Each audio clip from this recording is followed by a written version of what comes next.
Isa sa pinakabantog na ilog sa ating bansa ay ang Ilog Pasig. Isa ito sa may mga pinakamakulay na kasaysayan at naging paksadi ng mga sinaunang alamat at kwentong bayan. Noong Spanish colonial era, ang Ilog Pasig ang naging sentrong daluyan ng transportasyon at komersyo mula sa Maynila patungo sa mga karatig nitong bayan. Ang kahabaan ng Ilog Pasig ay tinatawid sa pamamagitan ng 16 na mga tulay mula sa Laguna de Bay. Alam nyo ba na nabanggit ang Ilog Pasig sa dalawang sikat na nobela ni Dr. Jose Rizal, kung saan ay dito niya tinapos ang kanyang nobelang No Limitangere sa ginawang pagtakas ni Ibarra. At dito niya naman sinimulan ang nobelang El Filibusterismo sa isang nakakaaliw na biyahe ni Simon. Ang kwento po natin ngayon ay tungkol sa natagpuang wala ng buhay na katawan ng isang ginang noong 2016 sa loob ng isang drum sa Ilog Pasig. Samahan niyo po akong balikan ang naging masakit na kamatayan ni Adora Lazatin. Bago ko po simulan ang ating story, sa mga bago po sa channel ko, please hit the subscribe button at pakipindot na rin po ang ating notification bell para ma-notify kayo sa mga bago nating upload na videos. April 8, 2016 ay nakatanggap ng report ng ang kapulisan tungkol sa natagpuang katawan ng isang babae na nasa loob ng isang drum at palutang-lutang sa Ilog Pasig. Ayon sa report, ay dalawang lalaki ang nakapansin sa drum habang naglilinis ang mga ito ng mga water lilies sa gilid ng ilog. At dito ay napansin nila ang isang blue na drum na lumulutang. Ayon sa kanila ay tila kakaiba ang laman nito, kaya naman ay agad nila itong inireport sa mga Coast Guard. Linis po kami ng water lily. Nagulat na lang po kami biglang meron pong drum na po namin. Ngayon po nung nagdalawang isip po kami kung tao ba yun o baka may laman na tao kaya hayop. Sumabit po siya sa mga water lily at sa mga basura. Nung pag-ikot po ng drum, may nakita po kami parang flesh po ng balat. Kaya hindi naman po namin maano kung baboy o kung hayop o tao. Kaya agad po kami tumawag sa Coast Guard natin. Nang buksan ng nasabing drum, ay tumambad sa kanila ang katawan ng isang ginang na nasa kalunos-lunos na kalagayan. May taas ito na 5 to 5'2", nakahubad at nakatali ang mga kamay nito sa likuran, ganon din ang kanyang mga paa, at ang kanyang ulo ay nakabalot pa ng duct tape. May nakapulupot din na nylon cord sa kanyang leeg. Ang biktima ay kinilalang ang 56 years old na ginang na si Adora Lazatin. Ayon sa report, si Adora ay huling nakitang buhay noong April 4, 2016. Ayon sa kanyang anak na lalaki, ay nagpaalam ito sa kanya na may kakatagpuing kliyente sa Las Piñas Center ng alas 10 ng umaga. Binibenta kasi nito ang kanilang townhouse para manirahan na lamang sa probinsya. Ayon sa kanya ay ilang araw na din itong lumalabas ng bahay at nakikipagkita sa mga possible buyers ng kanilang property. Ayon din dito, ay kasama niya ang ina na makatanggap ito ng tawag mula sa isang tao na may kursonada sa tinitindang property ng ina. Ngunit hindi na ito nakauwi ng kanilang bahay mula nang umalis. Nagsimula na silang mag-alala dahil sa hindi nito pag-uwi at hindi na rin ito sumasagot sa kanilang mga tawag at text messages. Nagsimula na ding kontakin ng pamilya mga kaibigan nito, ngunit walang makapagsabi kung nasaan ang ina. Kaya naman ay nireport na ni Ryan ang pagkawala ng ina sa kapulisan. Sinubukan din ni Ryan na tignan ang laman ng bank account ng ina sa online banking at ganoon na lamang kanyang pagtataka dahil sa napansin niya na malaking pera na ang nabawas doon. Hanggang sa matagpuan ang wala ng buhay na katawan nito na nakasilid sa isang drum at itinapon sa Ilog Pasig. Sa isinagawang autopsy sa katawan ay napag-alaman na ito ay namatay sanhi ng pagkakasakal ng lubid sa liig. Nagsimula ang investigasyon ng NBI sa mga napansing withdrawals sa ATM account ng biktima. Napansin kasi nila na sa loob ng 4 na araw mula nang mawala ito ay araw-araw na nababawasan ng pera nito ng 50,000 cash.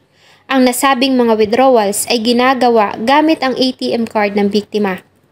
Dahil dito ay nagsagawa ang NBI ng surveillance along South Superhighway hanggang sa the Fort Taguig City kung saan ginagawa ang mga withdrawals sa isang certain na branch ng bangko.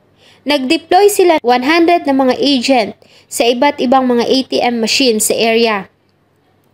At nagbunga ang kanilang ginawang effort dahil noong April 12, 2016 ng alas 2 ng madaling araw ay nakita nila ang isang suspected vehicle sa isang area. At dito na nga ay nagawa nilang maaresto ang noon ay nakasuot pa ng uniform at Spider-Man bonnet na si Police Officer 1 Mark J. Ferrer de los Santos habang nagsasagawa ito ng withdrawal gamit ang ATM card ng biktima. Sa pagkakaaresto kay PO1 de los Santos ay naaresto din ang dalawa pang officer na sila Inspector LG Jacobe at Police Officer 1 Edmond Gonzales na mga pulis na naka-assign sa Regional Public Safety Battalion. At sa isang follow-up operation ay naaresto din nila ang dalawa pang person of interest na sila Domingo Balanggit na dating Bureau of Correction Officer at isang civilian na si Empire Salas. Na-confiscate sa kanila ang 200,000 cash, ang debit card, mobile phones at ATM card ng biktima. Ganon din ang mga baril at isang mapa na may mark na hinihinalang ang susunod na target ng grupo sa Lower Bicutan, Taguig City. Ayon sa inilabas na statement ng NBI, ay umalis ng bahay noong April 4, 2016 si Adora Lazatin para makipagkita kay Inspector Jacobe na siyang nagpanggap bilang buyer na interesado sa property na binibenta ng biktima. At dito na dinukot ng grupo ang biktima. Dinila nila ito sa isang warehouse sa Bicutan kung saan nila kinuha ang mga gamit nito gaya ng kanyang ATM card. At sa pilitan nitong ibinigay sa kanila ang details para sa gagawin nilang withdrawal. Plano ng grupo na sa irin ang laman ng bank account nito na nagkakahalaga ng 500,000 pesos bago sila tatawag sa pamilya para mag-demand ng ransom. Ang plano ay gagawa ng withdrawal sa account ng biktima ng halagang 50,000 araw-araw. At hindi rin ng mga ito pinatayal ang mobile phone nito para isipin ng kanyang pamilya na buhay pa ito. Ngunit dahil dito ay nagawang matrace ng NBI ang location ng mobile phone ng biktima. Mula Bicutan ay inilipat nila ang biktima sa Caloocan City. Ayon sa report, ay nakilala nito ang kanyang mga kidnapper, kaya naman ay pinatay nila ito sa pamamagitan ng pagsakal sa liig nito gamit ang lubid at pagpukpok sa ulo nito gamit ang martilyo. Bago nila ito inilagay sa loob ng drum at pinaanod sa Ilog Pasig, kung saan ito nakitang palutang-lutang noong April 8, 2016. Sa lahat ng mga inaresto ay si Balangkit ang naging cooperative sa mga investigador. Ayon sa kanya, ay binuo ang grupo ni Teniente Jacobe at ito din umano ang pumatay sa biktima. Hindi naman po kami pumatay po eh. Okay. Si Teniente po talaga nagsakal po dun. Dahil dito ay sinampahan ng kasong kidnapping with homicide at violation of the Access Devices Law ang 5 suspect sa Las Piñas Prosecutor's Office. Agad namang nagsagawa ng summary dismissal proceedings ang National Capital Region Police Office na siyang naging dahilan sa pagkakasibak sa serbisyo ng 3 mga police officers. Matapos ang mga ginawang paglilitis, noong November 15, 2019 ay naglabas na ng hatol ang mababang hukuman. Ayon sa hatol ni Judge Ismael Duldulao ng Regional Trial Court Branch 197 ng Las Piñas City ay napatunayan na ang mga akusado ay nagkasala beyond reasonable doubt at hinatulan ng reklusyon perpetua at inatasan din na magbayad ng 395,000 pesos sa pamilya ng biktima para sa mga damages. Ang panig ng defense ay nagpasa ng motion for reconsideration at noong September 2021 ay pinawalang sala ng Court of Appeals ang mga ito on the ground of reasonable doubt o makatwirang pagdududa o kakulangan ng sapat na ebidensya para patunayan na ang mga akusado ay nagkasala. At agad na iniutos nito na pakawala ng mga akusado maliban na lamang kung maiba pa itong mga kaso na hinaharap. Ang naging dismissal sa kaso ay masakit para sa pamilya ng mga Lazatin dahil sa hindi pa man nila natatanggap ang masakit na sinapit ng ilaw ng kanilang tahanan ay naging mailap pa para sa kanila ang hustisya.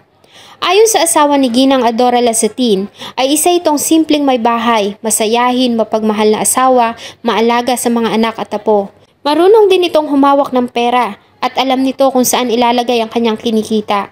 Sa loob ng 30 taon ay nagtatrabaho siya sa malayo bilang isang seaman at tinitiis niya ang pangungulila para mabigyan ng mga ito ng magandang buhay. May bahay, isang masayahin, mapagmahal na asawa at mapagmahal sa mga anak, mga apo.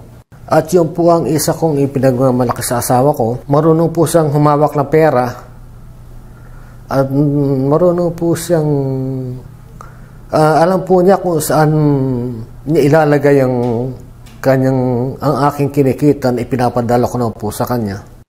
Sana po ay nagustuhan niyo ang isa na namang kwento na akin pong ibinahagi. Marami pong salamat sa patuloy na pagtangkilik at panunood ng akin pong mga video. Huwag niyo pong kalimutang mag-iwan ng inyong saloobin at suggestion sa atin pong comment section. Thank you so much po and see you in my next video.